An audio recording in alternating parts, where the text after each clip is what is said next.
Hi, Dr. Peter Dingle here, PhD. A lot of people ask me, because I'm out in the forefront of the information out in the public about toxic chemicals, dangerous beauty, the chemicals they put in cosmetics and personal care products and cleaning products and all that, am I exaggerating? Am I embellishing it, The bottom line is, look, I don't have a vested interest in this area. What I do, I believe to be the truth and the facts. But most importantly, it's based on common sense and even more importantly, the science. And what I do is I go to the scientific journals every single day and I get that information and I bring it together and I do these essays, I do the chapters for my books, I do whatever, all of that stuff takes time for me and I bring it together and I come to the conclusions which I then share with the public. And of course, people are saying, but Pete, when it comes to, cosmetics, they're not so bad for you, are they? Your personal care products, they're not so bad. Well, look, on a scale of 1 to 10, they're halfway there. Do you need to do something? Yes, you do. And the reason is the literature over the last 20 years has expanded so much, it shows that there is a huge problem. And it starts with this really simple concept that we're using more of this stuff every single day, and we're putting it on our skin, we're putting it around our homes, we're breathing it in. And by the way, whenever you put something on the skin, there's a 50-50 chance it's going to be in your blood in a few minutes' time.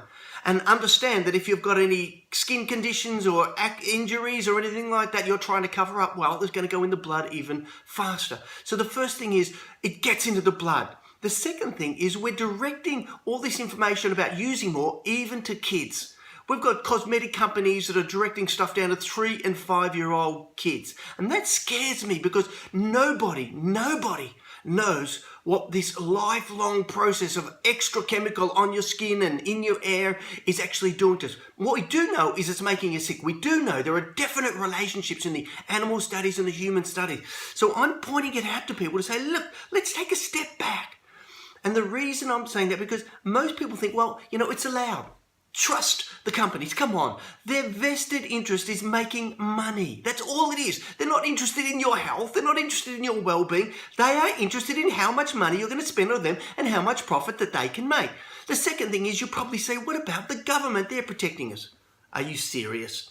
They're the ones who promoted all of these toxic issues right up until the day when finally the public overwhelmed them. Whether it's pesticides, whether it's tobacco smoke, whether it's sugar now, whether it's the government lags behind the public drive and the public passion. And it's only when the public jump up and down do the government actually do anything.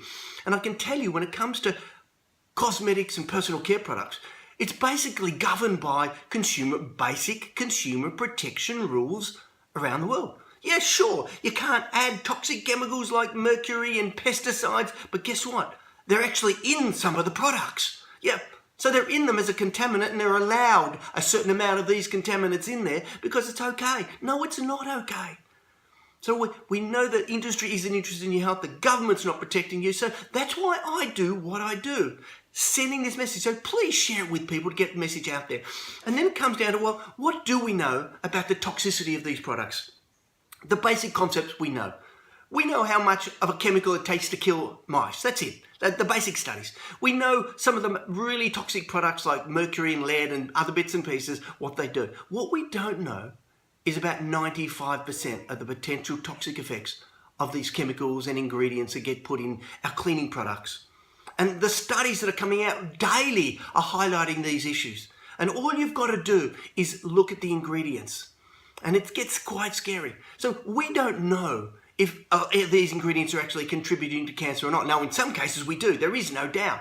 For example, we know the parabens, the phthalates, the aluminium, which is shown in cell models, animal models, and in even human studies to cause cancer, but we still put it in there. Then we've got these other conditions now that we're looking at, in particular one called epigenetics. And epigenetics is not necessarily even what it does to you, but what it does to the next generation and the next generation. We now know that exposure to some of these chemicals can influence 2, 3, 4, even 5 generations down the line.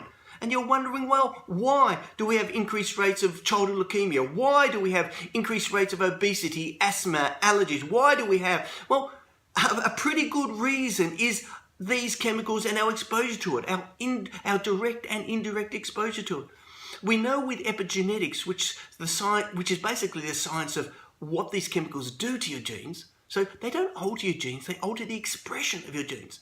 And we're only now understanding that a lot of these chemicals can actually alter the expressions of your genes.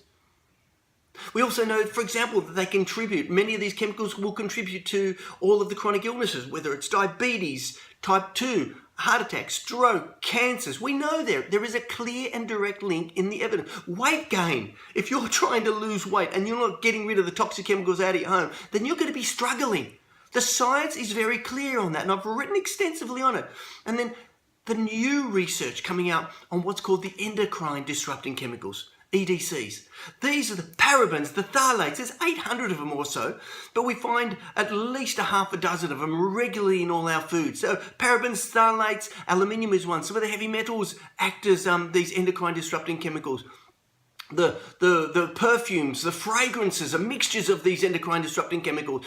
We also find some of the pesticides, which may be contaminating are in there. So we know these chemicals. Even the things that go in these creams you put on your skin, the petroleum-based or petrolatum-based products have been linked with causing endocrine disrupting effects. And what this does is basically affects your hormones. And ladies, this means it's going to affect you.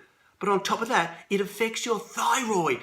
And all these people are saying, well, why have we got these thyroid problems? Well, let's take a step back, because these chemicals, right through from the fluoride in your toothpaste to these parabens and phthalates, are affecting your thyroid. And you're putting them on your skin. So they have direct access to all the organs closest to you putting them on, to where you're putting them on. Have a think about it. We clearly need to reassess all this. And so we're now finding all of these chemicals have direct links. So what I'm doing is standing up and saying, okay, let's have a look. And then finally, we're now understanding that some of these chemicals are actually affecting our gut too. And if you stay tuned, you'll find out how important our gut is for our health and our well-being. So the best bet is to stay tuned, learn a lot more information about this, because I'll be sharing it over the next couple of weeks.